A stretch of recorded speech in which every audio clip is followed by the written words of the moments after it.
এর আগেই মৎস্যজীবী বন্ধু কার্ডের কথা ঘোষণা করেছিলেন মুখ্যমন্ত্রী। মহেশতলায় 70 জন মৎস্যজীবী পেলেন এই মৎস্যজীবী বন্ধু কার্ড। কথা বলবো প্রতিনিধি সমীর মণ্ডলের সঙ্গে। সমীর, এর ফলে এই 70 জন মৎস্যজীবী কি সুবিধে পাবেন? দেখুন, যেটা বললে একদম ঠিক। 2011 সালে মুখ্যমন্ত্রী মমতা ব্যানার্জি আসার পরেই আসার পরেই প্রথম এই কার্ড মৎস্যজীবীদের জন্য বন্ধু কার্ড প্রকল্পটা চালু করে এবং সুন্দরবন, দক্ষিণ চব্বিশ পরগনা বহু জায়গায় চালু করে।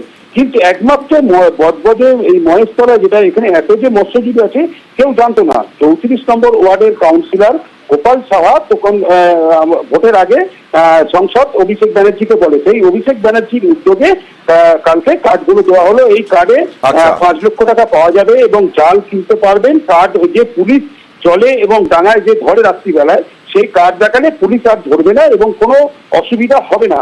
সেই কার্ডকে সংসদকে ধন্যবাদ জানিয়েছে এবং গোপাল সাহাকে ধন্যবাদ জানিয়েছে যে এই 70 জন যে কার্ড পেয়েছে আরো কয়েকজন কার্ড পাবে বলে মনে হচ্ছে।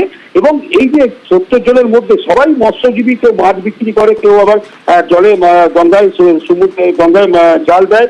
এই সবাইকে নিয়ে একটা অনুষ্ঠান হচ্ছে এবং এই অভিষেকের উদ্যোগে এবং এই গোপাল সাহার উদ্যোগে যে এই কার্ডগুলো দেওয়া আছে, এরা খুবই খুশি। এই কার্ডে লোন পাবে, এই কার্ডে জাল কিনতে পাবে, এই কার্ডে নানা রকম কার্ডের অসুবিধা হবে। কেউ যদি মারা যায়, কোনো দুর্ঘটনা ঘটে, এককালীন 5 লক্ষ টাকা পাবে বলে জানা গেছে। ধন্যবাদ।